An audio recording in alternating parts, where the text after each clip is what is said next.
This story, it's about a green man. I put them several because there are several doing the same job. That green man, he talked to me one day. One day, my husband said to me, Luna, I have a voice for you. I said, who are you? He said, I am an extraterrestrial. And I know you have a friend called Lucien. I said, yes, how do you know? He said, I know. Okay, and then what do you want to tell me? And he said, your friend Lucien, she has a cancer. She doesn't know it, but she suffers a lot from her liver. And she has a cancer around it. And then I am the one who cures the cancer. Did you? I know you know about the story of a man in the Filipino that was curing people from cancer, and people came all around the world in Masbate, in Filipino, to get cured.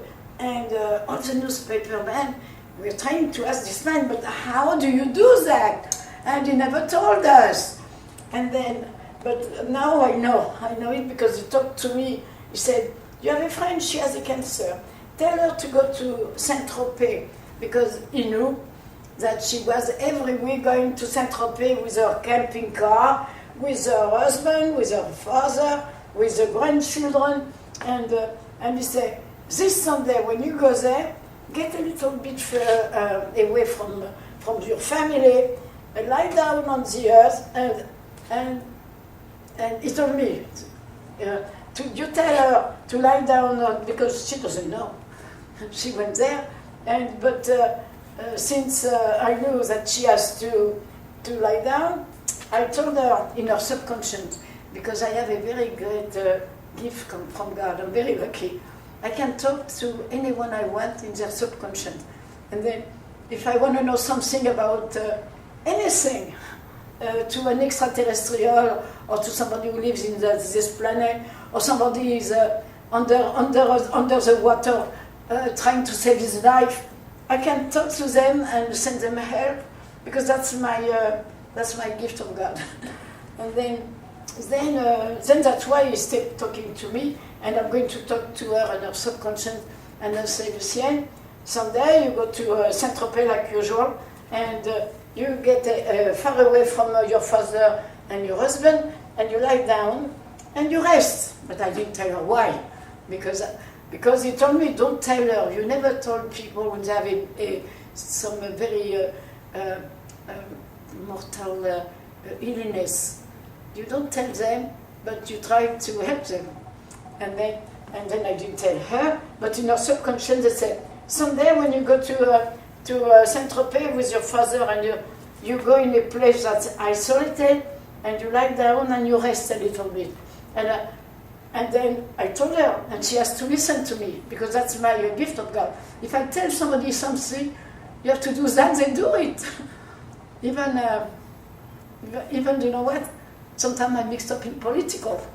And they had something, I don't remember the story, but it was between what's the island across Miami, where I forgot the name. It's not. Oh my God! I went there. Okay, it's an island very well known where they speak Spanish. You will guess. And then I was there one day, and then I don't remember what I was to say about that. It was not a lie. Okay, I'll maybe come back later on to that. Then anyway, I told her, you lie down, and because I was told to, and then he came in Saint-Tropez.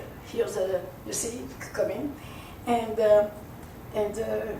he just said something in a language that I cannot understand. But as he says that, he did pulling something, and he told me she's cured. and then she never knew that she had a cancer, and she is cured from it, because that green man did it. And then then I said to him, do you know what? In Masbate, in the Filipinos, a man was curing so many people from cancer, and all the newspapers from every country go to speak to him, but he never wanted to tell how he got his gift. And then, it's many, many years after, then I said to him, are you maybe the green man that was in Masbate and cured the people? He said, yes, that was me. I was in the other room, and as soon as somebody come from the other room, I make them asleep, and I come in the room, I take out the cancer, and then this man in Masbate cured so many people, and nobody knew. And me, after 35 years of that thing, I got speaking to him, and then I said, are you the one who was He said, yes, how do you know? I said, because you told me one day about my friend, and then I make a relation, and I said, maybe that's the same one, and I think maybe once in a while I get they tell me things. I don't know, the angels, or maybe him, I don't know. They tell me, then I knew he was the one who killed my friend, and I was very happy. And then, when I had another friend not long ago who was a cancer, I said, since you cure the cancer, I said to him, I speak to him, why you don't go to cure this person? He said, okay. He said, give me your phone number. And then from the phone number, he found her, and he cured her. And this person doesn't know. They told her she has a cancer, now she has no cancer. And she said, oh, the doctor doesn't know what they say. They say you're sick, and after you are not sick. But the truth is because this man went to cure her. And that's the story of that. And that's Lindbergh. Why I put Lindbergh here? I think, and that's his grandmother, and that's Eli the prophet. And then, if I remember well, I think he told me that he was related with Eli. That's why I put it next to him. And he's a great man. He flew from America to France, and finally he lost his life. But he did something that nobody did before him, isn't it? Then that's why I wanted to remember. But he was protected by a prophet. But it's the same prophet that's here. You see, here is Eli, and here also it's Eli, because the prophets like to project themselves into a bird. And then other prophet. I didn't talk to everyone, but I talked to that lion. I said to that lion, I don't understand what I put you here.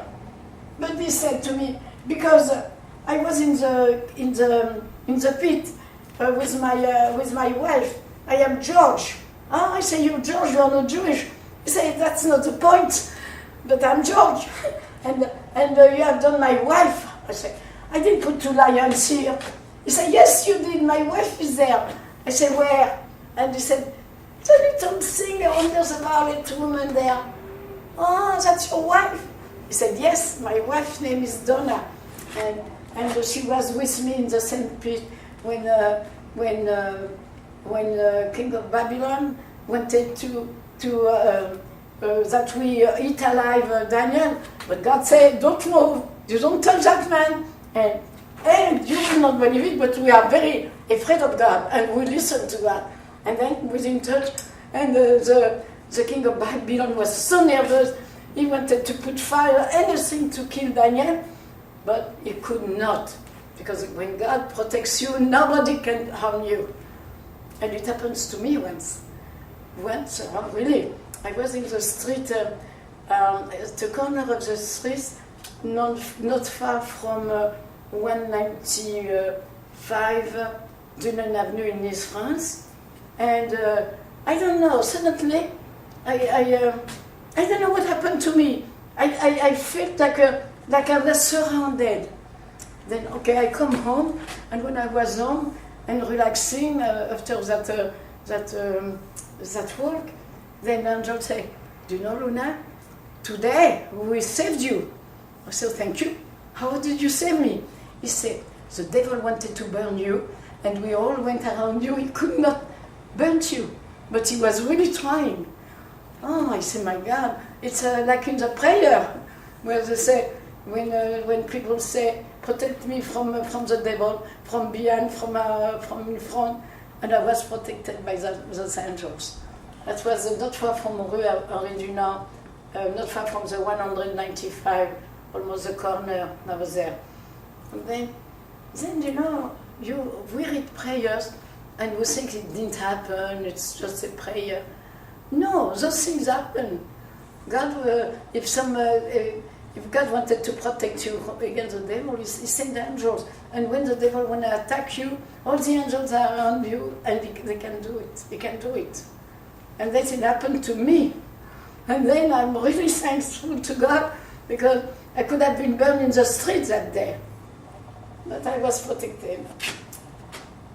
Oh my God, God is so powerful. And He knows everything. And sometimes I wonder, how can someone doubt of His existence? It's stupidity. Because first of all, look at the world. My God, those big mountains, the sky, the sea. Who could do that? Not a human being. It's God. God did so many things. And He can do big things, and He can protect little microscopic animals. He knows everyone. Nothing is left out of His mind. He knows all His creation, and He loves all His creation, and He hopes that we will love all His creation. We are not yet there, because we have wars and we have all kind of bad thing going on, but it's coming. And that's oh my God, I didn't put my donkey here. I forgot my donkey, because my donkey is the one, I put it in on the painting, is the one who's going to go with Eli when they are going to save the world, and they are going to announce the messenger of God, and there's not going to be any more wars and all that. But it's coming. I hope it's coming in my time, that I'll be alive when then. It's a great hope for everybody, because I am already 87. I don't think I'm going to. Then it's coming. We are going to have a great surprise from God, who's going to send Eli the prophet. And then it must be here somewhere. I don't know if it's this. Yes, that must be him. That's Eli, because is the most important for our times. Is the most important figure, because he's going to save us. And that's what I painted there. And that represents the name of God. Sheh is the letter Sheh, Shem. And look at the eyes. They can't believe what they're hearing. They are hearing the Messiah is coming. That's for sure. You are going to have finally big peace in the world, and then you see they are astonished, but they should not be, because I will never be astonished of what God does, because He can do everything, and that's what the picture is about. Don't be astonished; good things are coming.